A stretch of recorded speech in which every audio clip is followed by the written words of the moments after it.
All right. Hello and welcome everyone to our weekly podcast.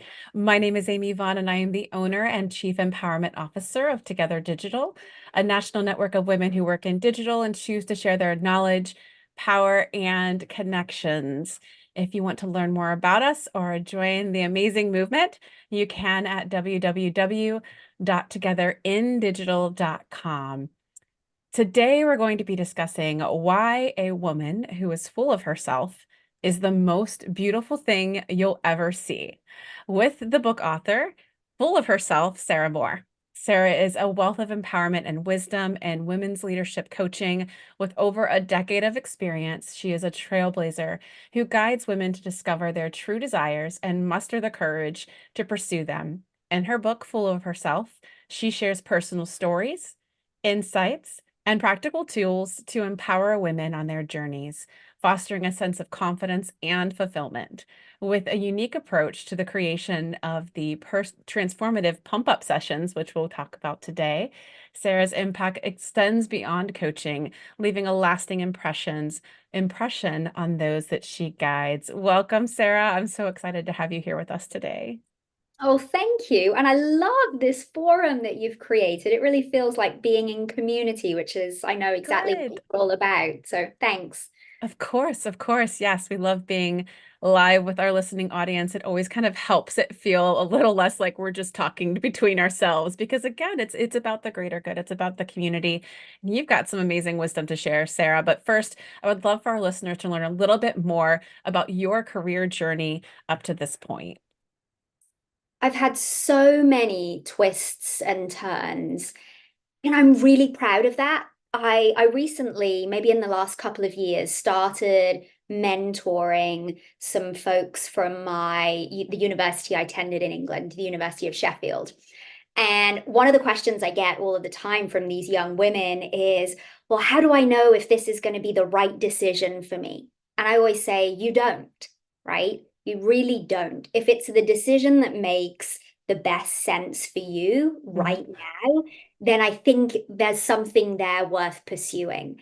And so when I tell them my story, it every decision, I don't want to say every decision, almost every decision was really born out of an interest or passion or some sense of purpose. So I've worked in the editing field for a local newspaper. I've worked in lingerie because I couldn't find a bra that fit and I thought there was a real niche in the market. And I've worked in oil and gas, and I've taken time off to travel extensively. And it just sort of these are just examples of something in my brain that Mhm. piqued my curiosity. And not knowing at the time, I really just had the courage to walk down those paths. And I can't tell you, Amy, how those experiences primed me Mhm. so well to become a coach. So, for example, when I worked in the editing world in journalism, my job was to tell the stories of local business owners. Well, I couldn't have even imagined at that moment in time that I was going to become an owner, right? I couldn't imagine that. And that I didn't know I was learning so much about entrepreneurialism that was gonna set the stage for when I became one myself. When I joined the lingerie company, I quickly realized I was in the business of changing women's lives. Well, guess what? I'm now Yep. in the business of changing women's lives. So I just love this idea of being able to attend to the ideas that are in our head and Mhm. giving ourselves the space to explore them and make them important. And so many die, right? And they Sure. die pretty quickly.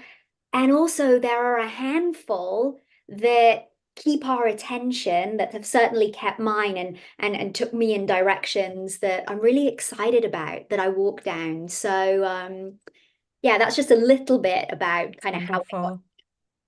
Yeah, I'm so glad we asked that question because I think a lot of women tend to find a twisty, turny sort of journey in their career as a negative, jumping from one thing to the next, taking a gap year and all these different things. But yeah, we don't consider it as something as a cumulative amount of experience that actually should lead towards confidence in the fact that we're working towards finding our way and our purpose and our value and our most valuable gifts that we can bestow on others so that we can end up where we're meant to end up.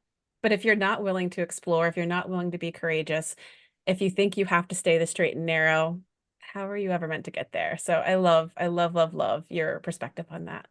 Yeah. And I think it makes for an interesting life. I mean, Absolutely. like we wanna look back on our life and Hmm.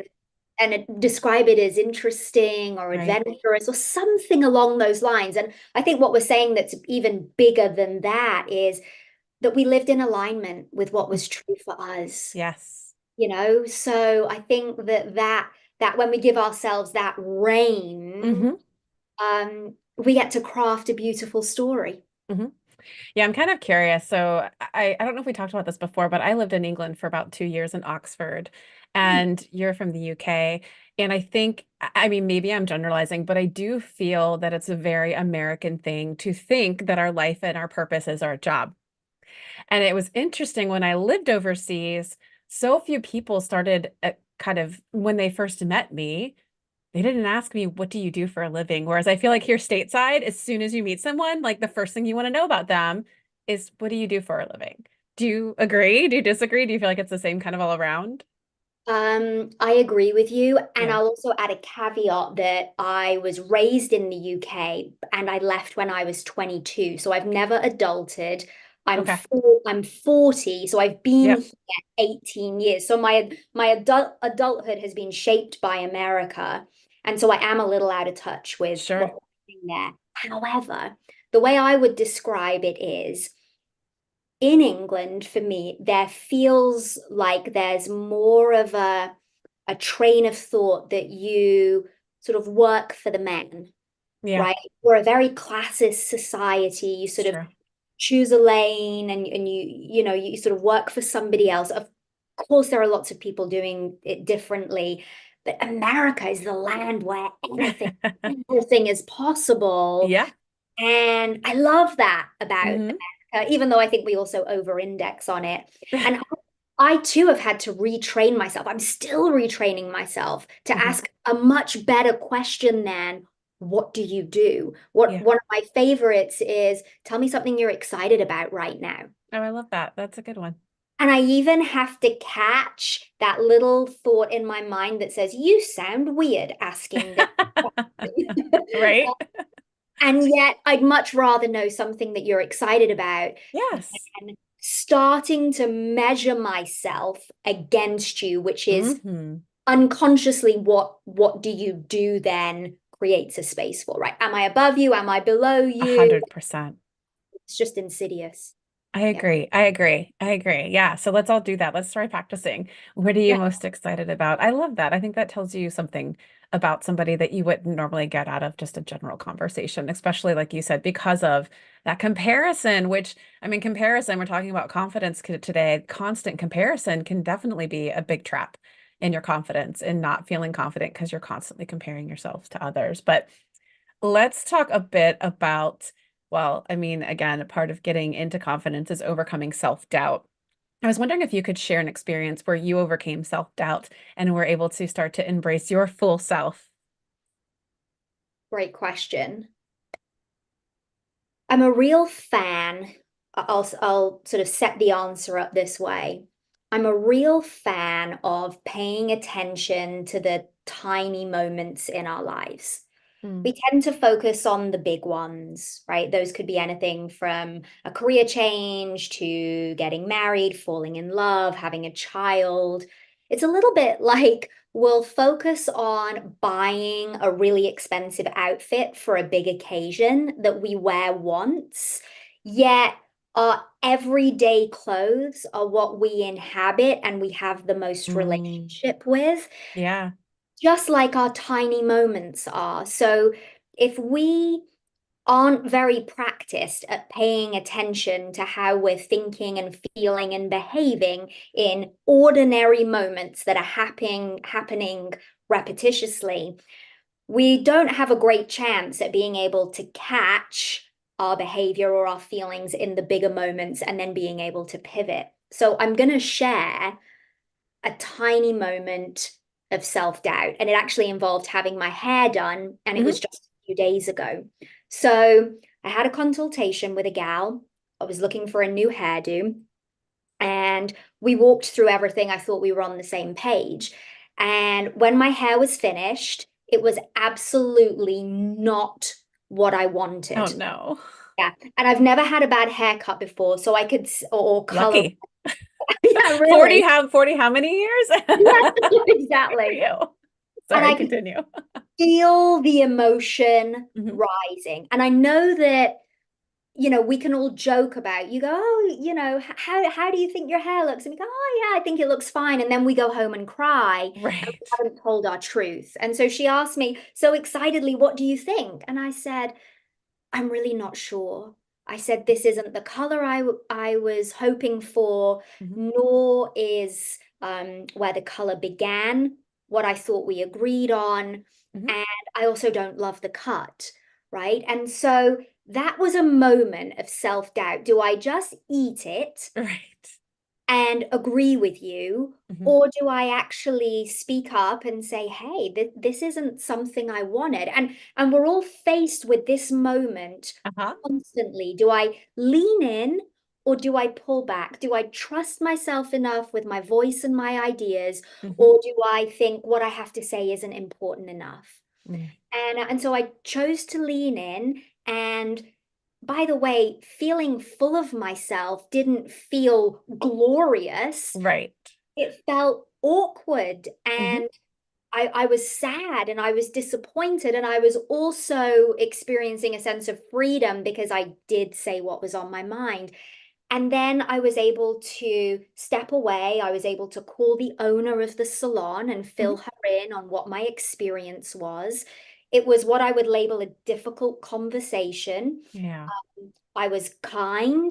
I was also firm. Hmm. And I was able to come back together with this stylist and we were able to work through it. Good. And my mother-in-law, I live here in Ohio, lives in Texas, Uh-huh. and been a hairstylist for years. And I called her for advice in the interim. And she said something that really stuck with me. She said, if you feel you can work through this together, you might actually have a stylist for life because you'd Oh yeah. overcome some struggle together. And that really stuck with me because So true. how quick are we to not face the difficult moment and Hmm. pack our bags, and then there's potentially, not always, of course, just a wasted opportunity to be able to work through that. And there's a coach and consultant I trained with a few years ago. His name is Fred Kaufman. And I learned a lot about difficult conversations from him. And something that Fred told me, I think about constantly, and it's there aren't any difficult conversations, just conversations we don't know how to have. Yeah, that's true. Right. And I think that's so much what I'm doing as a coach. I'm teaching Hmm. the skills to be able to meet those hard moments and Hmm. close that gap. And that's also what I'm practicing myself. And so sort of almost a funny example, Yeah. and yet at the same time, Hmm. what we can all relate to and Oh, apply totally. across the board, right? Whether we're in a meeting at Hmm. work, whether we're speaking with our CEO, whether we're trying to communicate something intimate with our partner. Hmm. Yeah, just a cool experience that's left me feeling proud and full of Yeah. myself. I love it. That's such a relatable example because I don't know one human on this earth who hasn't kind of gone through that experience of someone is asking you for feedback and it's something like as simple as your hair, which is, I mean, not simple in the sense that it's your hair, it's on your head, you see it every day, it's a part of who you are. And if it's not right, like, do you? I actually was just listening again. I was telling you we were geeking out over Adam Grant this morning. I was listening to one of his podcasts, Rethinking, and they talked about, and again, I love it too, Brene Brown and her Atlas of the Heart, and the number of words we don't have in the English language to help describe certain emotions. And apparently, I don't remember what the word was now, unfortunately, even though I just listened to it maybe like an hour before this, was a word for that feeling you get when you get a bad haircut. It's this sense of like the disappointment, the shame, but then also, do I say something? Do I not say something? I just thought it was so funny that there's actually, so apparently I have to go back and look it up it for you, but there is a word for that. And the other reason I love that example is like you said, it's not about the fact that it's a difficult conversation. It's just something we don't know how to begin that conversation. And I think a part of where we tend to start to lack confidence and feel self-doubt isn't because we doubt ourselves, it's because we haven't leaned into our own values. And when by you speaking up for yourself and saying, this isn't what I wanted or expected with my hair, you are owning your values, you are living your values, you are living your truth. And that allows you, again, to work through those challenging situations with someone, but also you're going to find more confidence because you leaned into that. And it also reminded me that some of my most closest relationships, I'm going to say this like very truthfully because all of them I love. Some of the people that I am closest to from a work standpoint are the people that I did not jive with right away. We had to work through some difficulty, and then all of a sudden we became that much closer because we had to have a hard conversation. But through that hard conversation, minds were met and trust and respect were established. Because if you don't just come into it like a jerk and your goal is a win-win and resolution, then yeah, like why would that hard conversation maybe be anything but a positive type of thing? So, anyways, I love that example, Sarah, so much. Great. It reminds me of a couple things I'd love to share. One, Please. which is I often teach, like a difficult conversation framework to Hmm. clients, and you just touched on it. The high level framework for what you're trying to achieve when something challenging is on the table is how can we both win? And at best, what I tend to see, this was absolutely true for me, is maybe I'm trying to share my point of view in a reasonable and kind way, Right. right? But I'm still really, if at best I'm doing that, I'm still making it about me. I'm still not taking a step back and thinking about, I really want us both to win. Hmm. And that just changes the perspective, right? Number Yes. one. And I also, I love as part of the framework that there is a space and a time where we share what our experience has been with the other person. And that part is never over until we have ended by saying, and now I'd love to learn what your experience is. Mm. Oh yeah. Right? Like just two tangible Hmm. pieces of information and approaches to bear in mind when we're entering into these conversations. And the second thing I'll say, which you also touched on, is the best definition of confidence I've ever heard was from Sheryl Sandberg, Hmm. leanin.org. And she describes confidence as three things. One is having a point of view, Mm. right? So you actually Yes. got something to say and you sort of feel like you can contribute Hmm. to the conversation. Secondly is presence. So I've got a sense of self right here in this moment. And it can be, I always love to say just enough, like just enough presence. I can still feel fearful. I can still feel Right. I'm not sure. So just enough presence. And then lastly, it's practice. So a point of view, Mm. presence, and then we just get to practice Hmm. sharing that point of view in a way So where true. we feel embodied. And to your point, it's then a learnable, teachable skill. It's Hmm. not just something we have or don't have. Right. Oh, I love it. I love it. And it's three P's. The writer in me is happy with the alliteration. That's Me too. fantastic. Write that down, friends, if you haven't already. All right, let's talk a little bit more about being full of ourselves. Some might see that phrase, full of herself, as a negative. How have you redefined and empower women to embrace that term more positively? As we can see, those who are watching live, she's got a nice little a picture of her full of herself cover behind her as well. Yeah.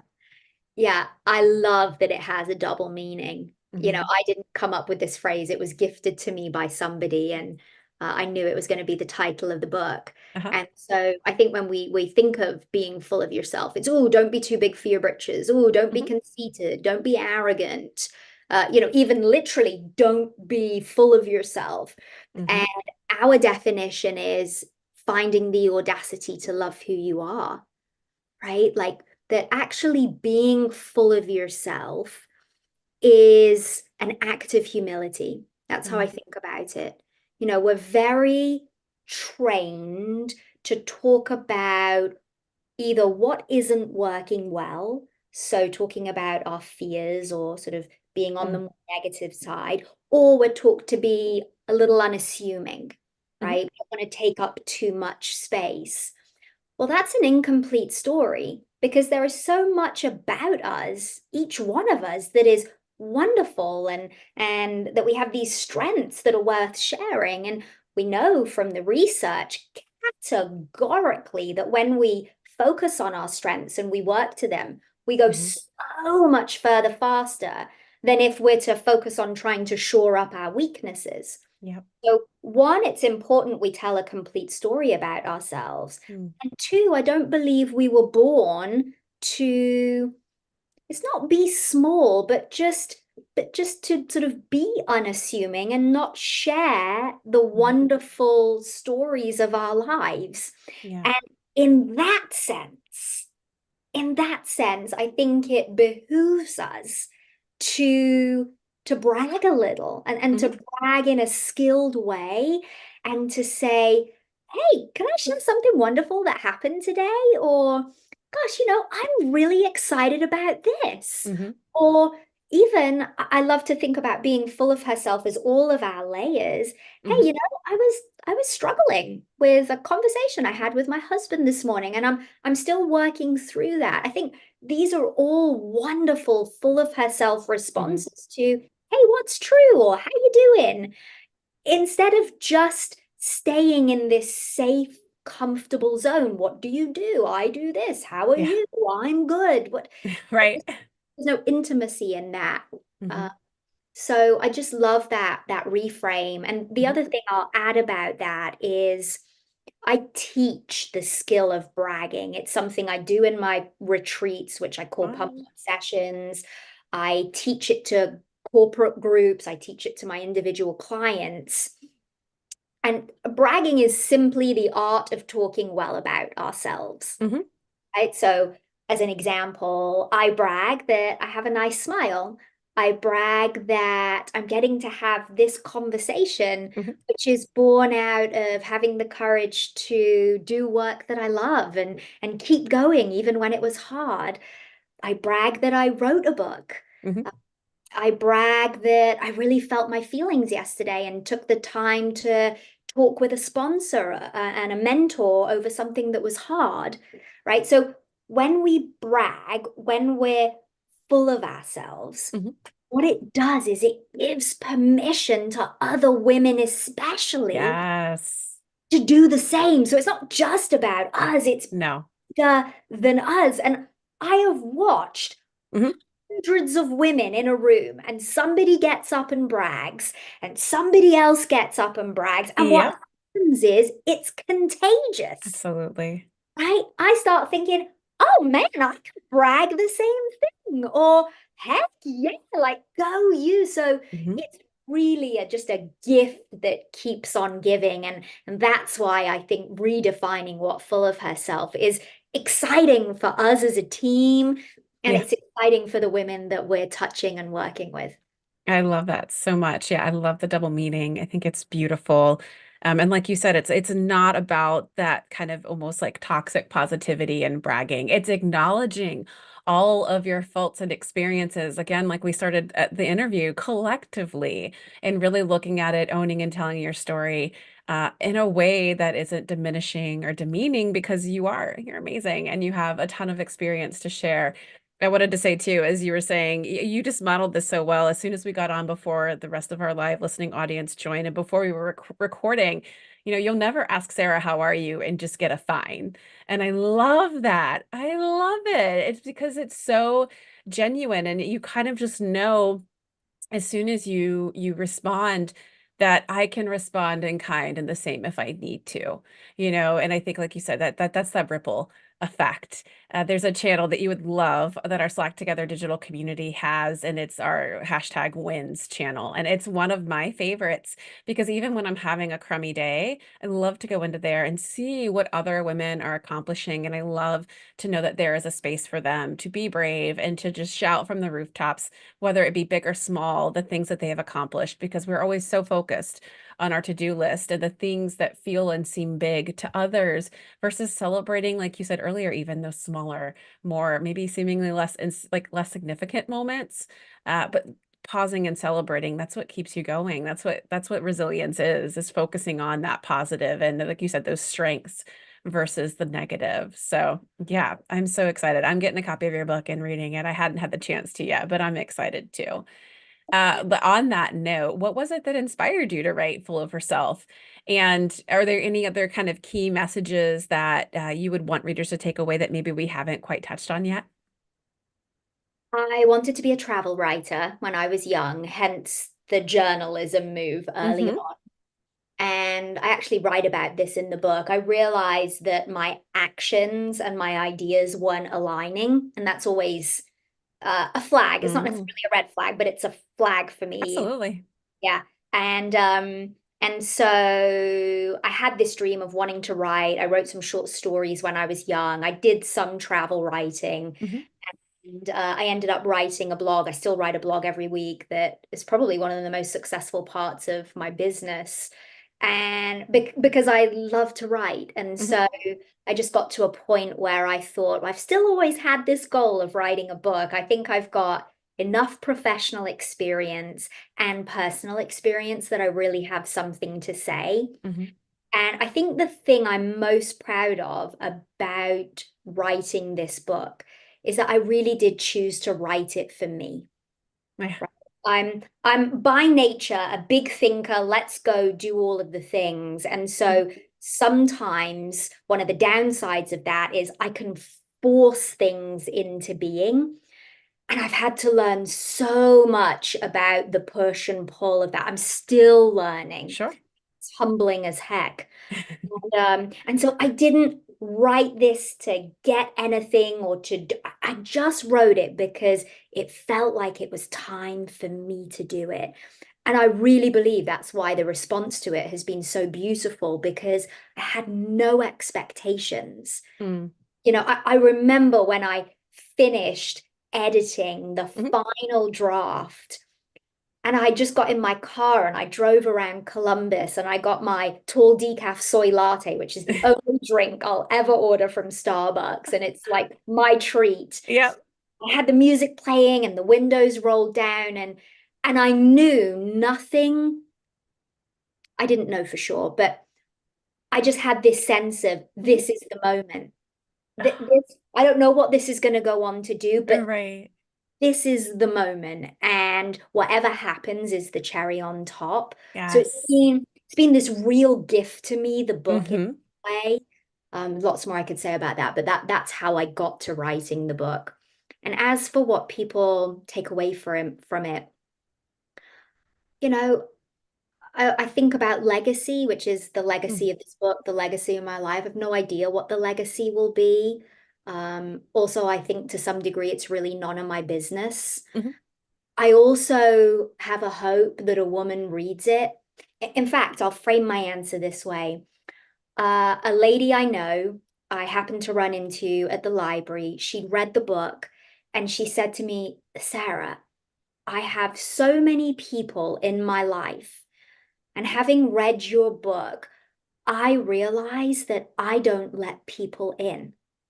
Mm. I don't even actually think I know these people as well as I thought I did. And your book Wow. is really making me think about being more open, and I'm already doing it.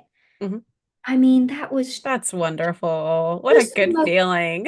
right? I mean, it's just the most beautiful reflection. And I hope that for women. And I Right. hope that they think about, gosh, what does it look like for me Hmm. to feel more full of myself, which is just being in alignment with who I think Yes. I'm supposed to be, and walking that path just a little bit more. Hmm.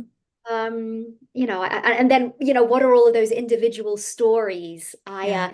I got asked by a local business to do a book club around Full of Herself, and it's going to be in a couple of weeks. Fun. I can't wait to hear, right? Like, what are some of those stories in your life that you want to tell more of, you want to Mm. explore, rethinking? So, That could also be your podcast. I'm just saying, Sarah. oh, I love that. Okay. Absolutely. Yes, that noted. Right? So, for those of you who are tuning in, we were literally discussing the fact that, Sarah's considering doing a podcast. But yeah, I think you've got your material right there. I think it would be such a beautiful space to kind of affirm, what you've been able to sort of put into words and full of herself. And outside of the fact that we're Starbucks drink twins, however, I will say I usually get a little bit of powdered cinnamon on top of my decaf soy latte because Oh, it's like a little more bougie that way. So give it a try. But as you were describing that feeling, for those of you who couldn't put yourself in that place in that moment, I will tell you that quite honestly, that those moments in time where I have felt the most fulfilled are the times that I took the risk and again lived my truest values, owned my story, and kind of followed that, and then sort of realized in the moment, oh, this is that time. Like I'm arriving. And it's such a good feeling. And to me, that's fulfillment. And it's funny because in my past life as a creative director in marketing and advertising, I thought that moment would come when I hit a title of creative director and a six-figure salary. And I didn't feel anything but empty when I got there. So I can promise you that the fulfillment might not necessarily come if it's not something that doesn't align to your values. I used to think that the title and the salary mattered so much. Learned quickly that the case.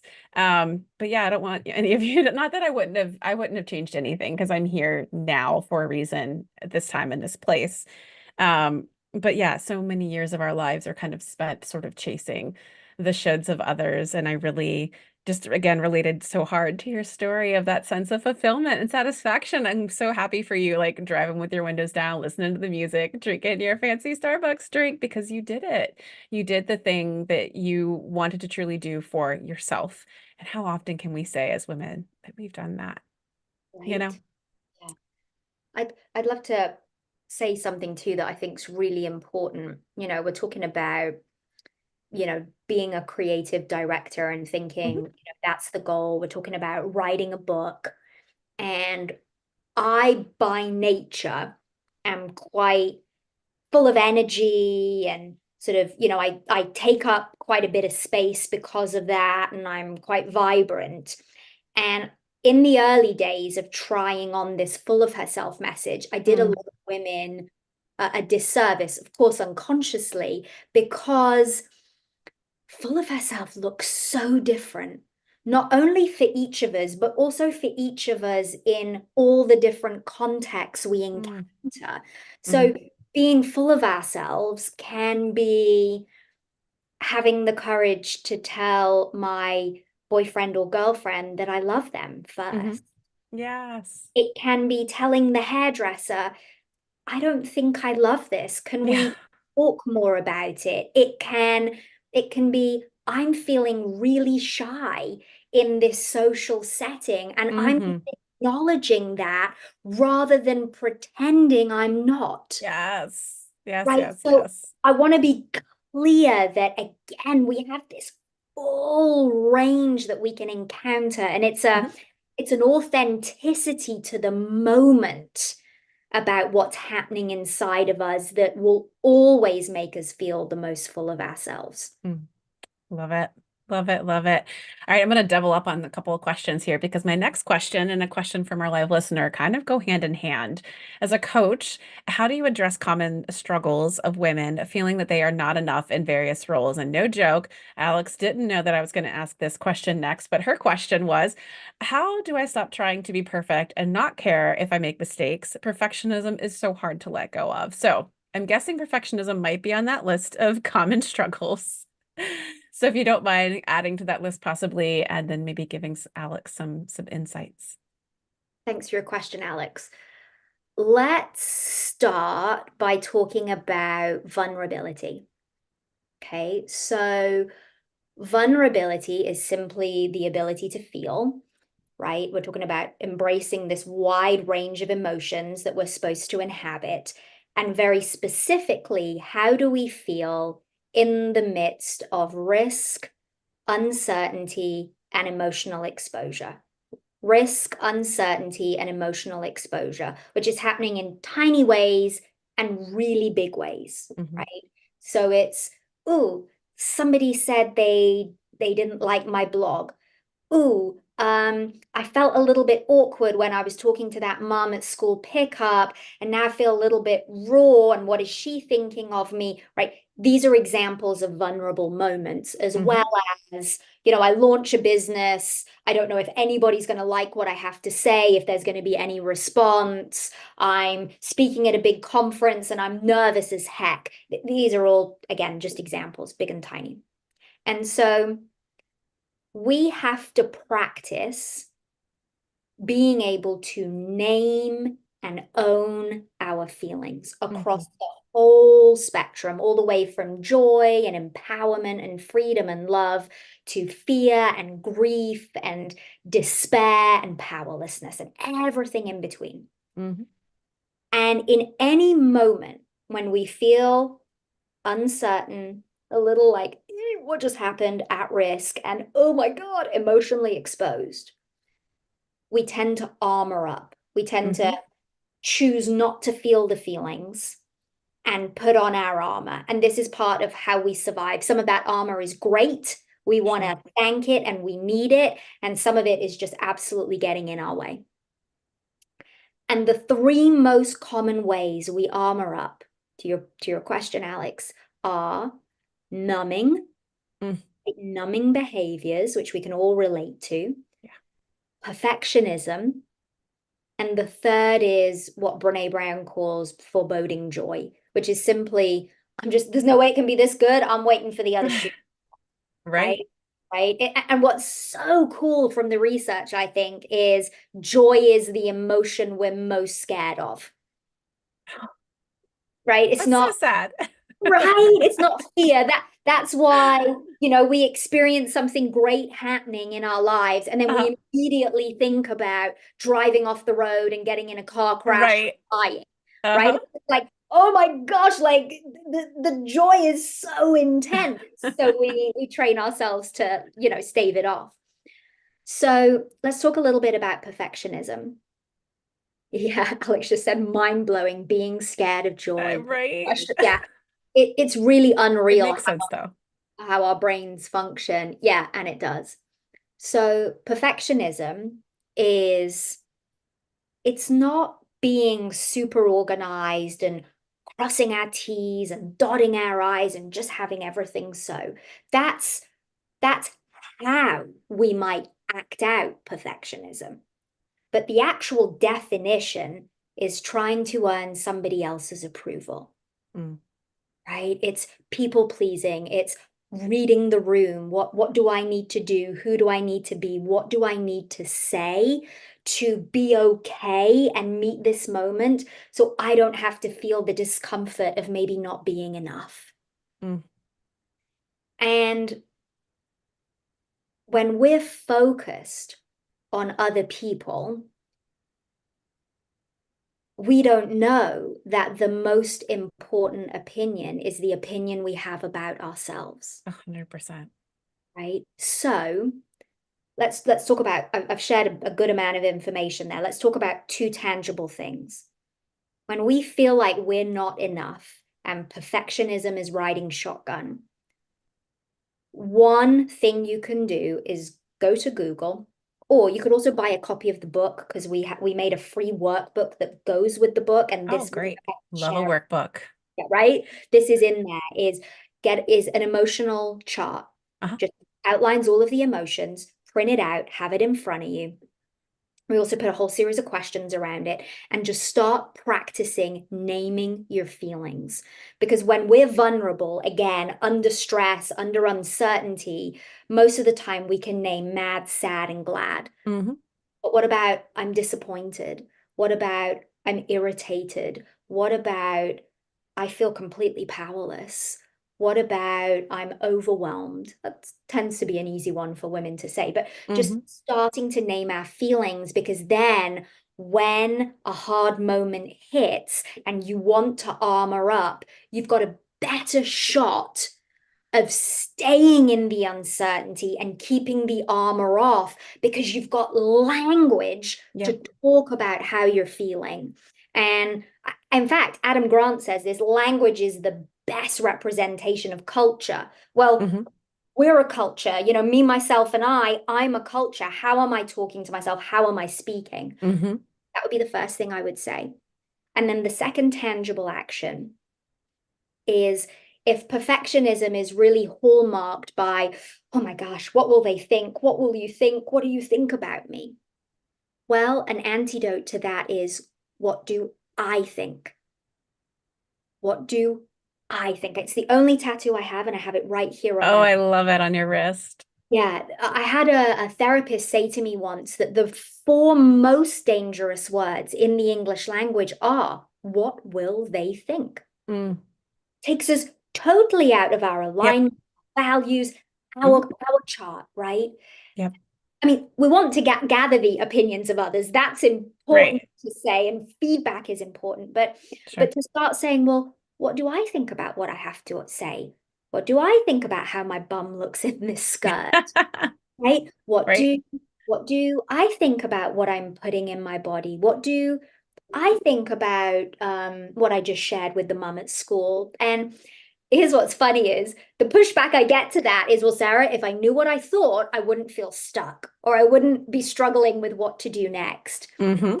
And that brings us into a whole nother topic, which is consistently building in time to pause, Yeah. right? Some kind of reflection practice, whether Hmm. that's art or singing or breath work or journaling or meditation or running, but something that gives us a shot at slowing our mind and body down so we can get to some kernel of truth. Hmm.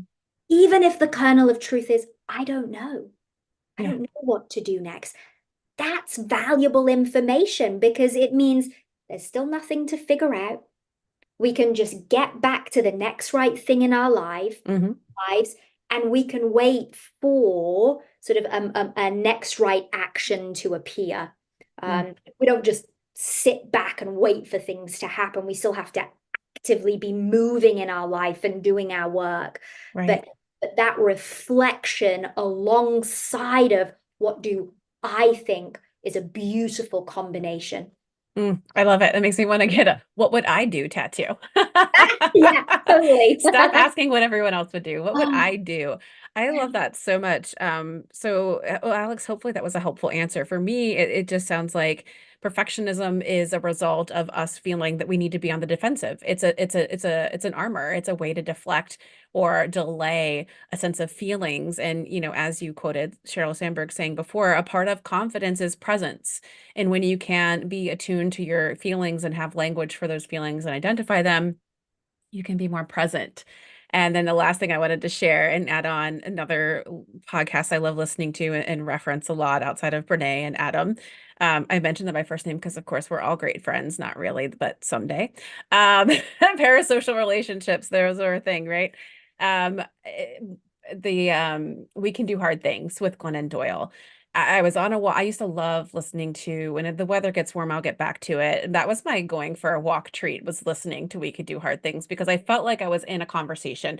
I wasn't in the room with them clearly, but just listening to the things they would discuss, I always felt like I was a part of a conversation. And one of my favorite things that literally made me stop in the middle of the street and just kind of stand there for a moment was when Glennon said, "It is it is not your business what everyone else thinks of you." Oh, I eh, was like, "Oh, thank you for that." It is not your business. No, it's not your business what everyone else thinks of you. What everyone else thinks of you is none of your business. And I honestly, it is a mantra that I have leveraged over the last few years because again, this was mid-pandemic. I'd go for a walk and listen to those ladies. So yeah, definitely a great piece of advice. Lots of good stuff there. All right, so let's get to our next question. Let's see, where are we? Oh, we're going to talk about we kind of I feel like we might have touched on this one enough. To love who they are without fear and judgment of societal expectations. And we're kind of coming close on time. I think we might get some more questions from our live audience as well. So I'm gonna skip ahead a little bit and talk about analysis paralysis because this is a real thing. Uncertainty can definitely be the cause of analysis paralysis. How do you guide women to identify and pursue what they really want? Because that's how sometimes half the battle, right? Is figuring out what you really want with courage. mm, courage, another learnable, teachable skill. Can't have courage without vulnerability, right? So without sort of some um, bandwidth for uncertainty, risk, and emotional exposure, courage cannot exist. And also part of courage as a skill is living by your values, Mhm. right? That's another building block towards courage. And I really think that when we intimately know our values, which really are our guideposts for decision making, especially in the dark, in those hard times where you think, where analysis paralysis may be a part of the problem.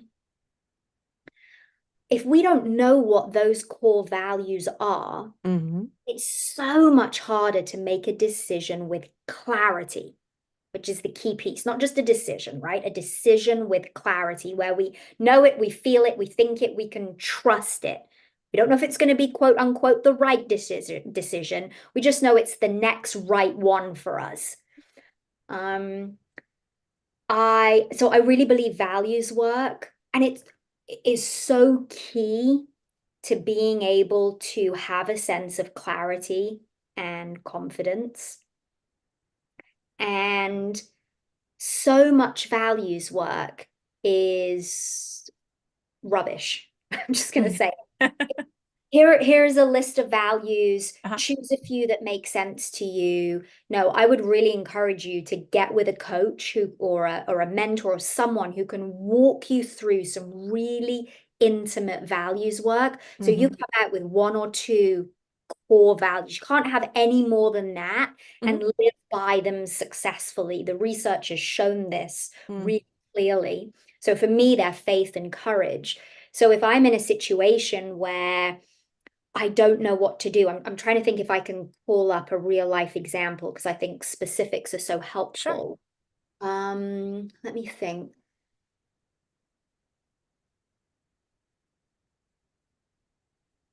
Sure, right? I was faced with a decision of my own doing around not being as far along as I wanted to be in my business.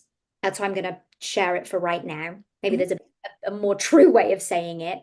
And do I continue to try out some things that I'd been thinking about, or is it time to hire a coach, a business coach that could help me get over this hump? And I was really going backwards and forwards, and I felt like I was tormenting myself. Mm. And a red flag for me around analysis paralysis is if I'm thinking a lot, Hmm. then I need to do something differently. Excuse me. I even have on my notice board here, life is so much easier when I make decisions with ease.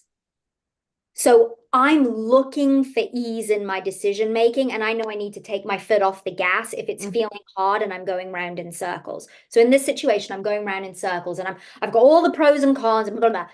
And I just came back to my values, right? I Yes. asked myself, what am I most scared of?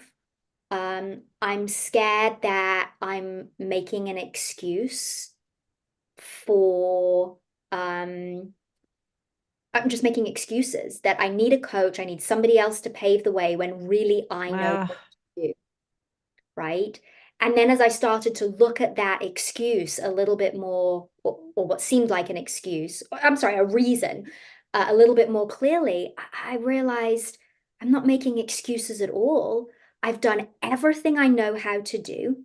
mhm, Now I need to practice what I preach, which is bringing somebody alongside of me, a partner. mhm, I'm not hiring them because I think they have all the answers or this will be the golden ticket. mhm, I'm hiring them to learn, to invest in myself, to become a better CEO woman who's running this business.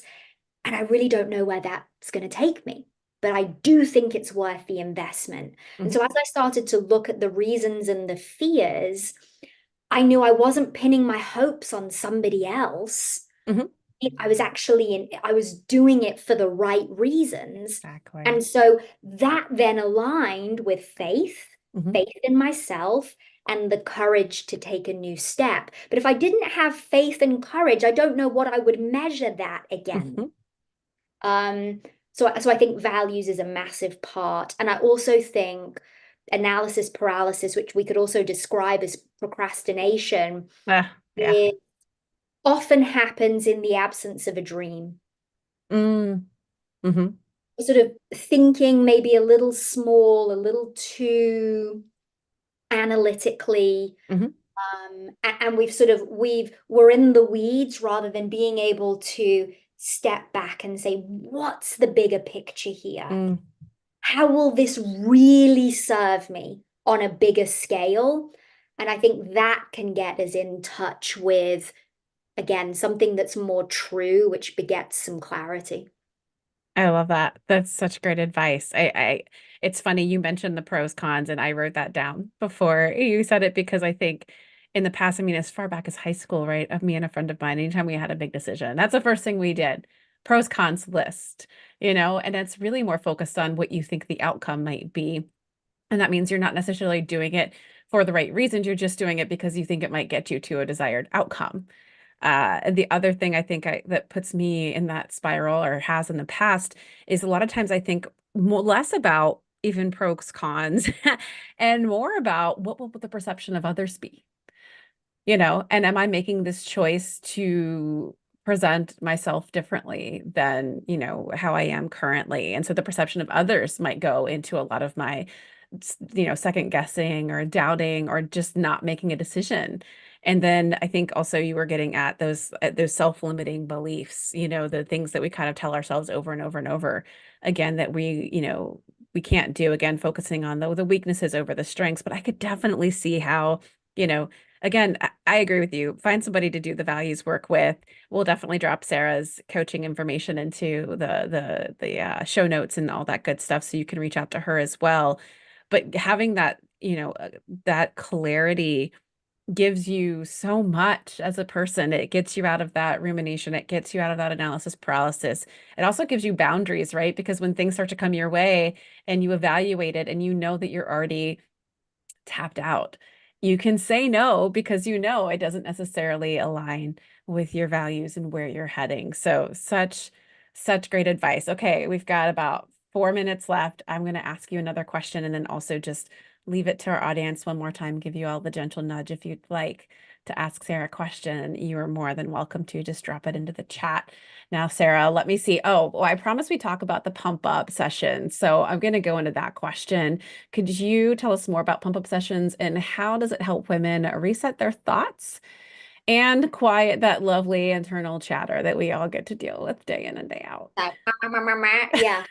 Um, so I'm in the business of talking, right? And I think essentially talk therapy, talking is a wonderful way to work through what it is we're thinking and want to change. And it can't be the only solution.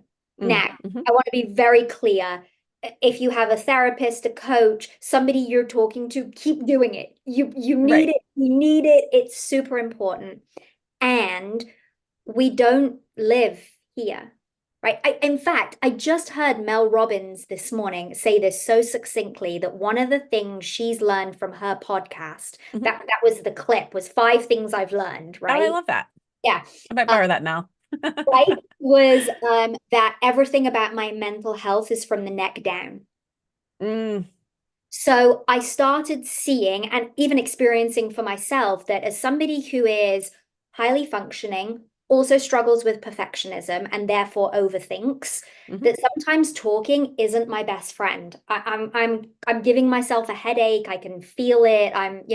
So how do we engage in how do we engage our bodies in the process? mhm. And our emotions live in the cells of our bodies. Absolutely. But when we move, that's why we can feel a change in state. And Hmm. so I had this idea of how could we create a coaching session that almost felt like a workout, Yeah. right?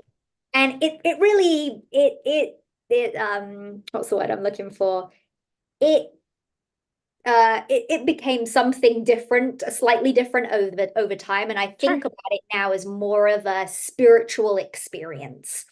And something that I never intended, but became a really important part of the session is the pacing, right? So Mm, before I say that, so in a pump up session, we are dancing, we are doing some breath work, we're journaling, which, the act of writing is engaging our bodies. We mhm. are sharing intimately. We are walking, if we're doing it live, we're walking red carpets and letting women kind of take that moment to shine.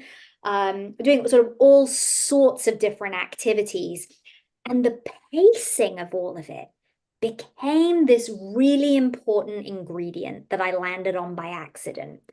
So maybe we start off by breathing slowly, we're listening to some music, and then we immediately turn it up and we start like pumping it up and shaking and doing some jumping jacks. And then we bring it right back down, and there's a journal prompt, and we're journaling, and then we're sharing. And so this So fun. pacing created just an incredible change in state because we were Hmm. doing the work, but we were doing it in lots of different ways. And it's just become this really transformative experience. And I do a good amount of speaking. Hmm. And what I love to do most when I speak is share a pump up session I love that. with a team or a group of women, especially. I've also done it with men. And had one great compliment from a big real estate company down in Texas. And they said, I feel like we did more in an hour than we've done in 2-day conferences that we've Uh-huh. invested in.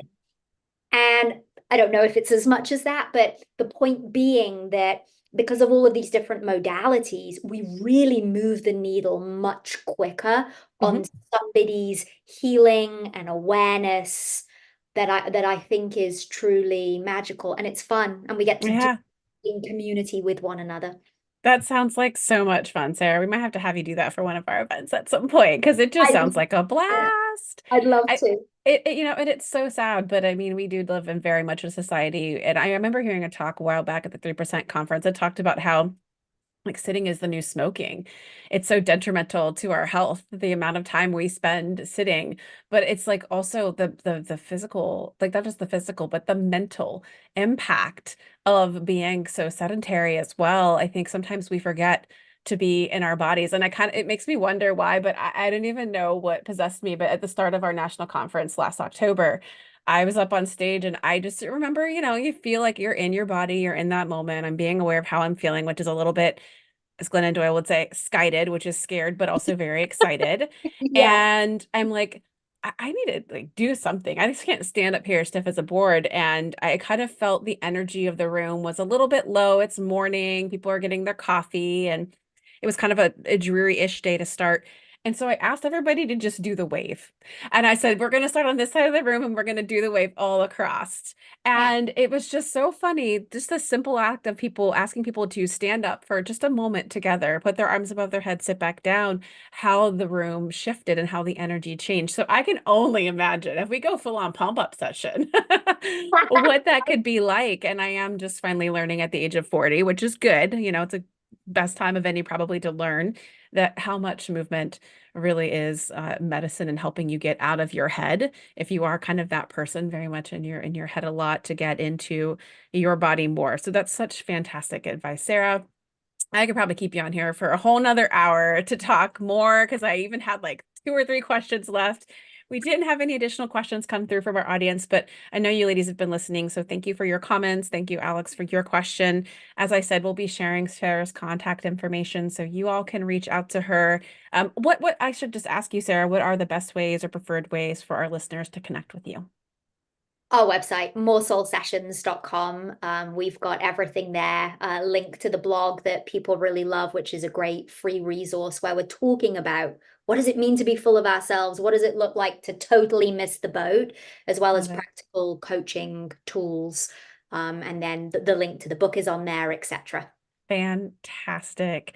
Thank you so much. All right. Oh, Alex did sneak in one more question. Oh, the link. We'll get you the guys the link to buy the book. I'll drop them in the notes, in the show notes, and then also in Slack. We'll get this for you all. But thank you so much, Sarah. This has just been wonderful, really energizing, very encouraging. I hope all of you felt the same that are listening today. Hopefully, we'll see you all next week.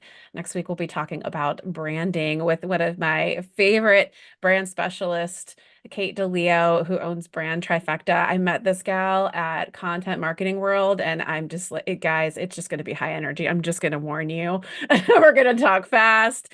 We're going to nerd out about all things branding. And yeah, Kate's always got some truth bombs to drop. So I hope that you join us.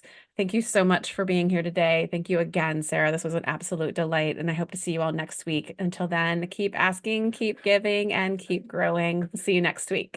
Bye, everyone.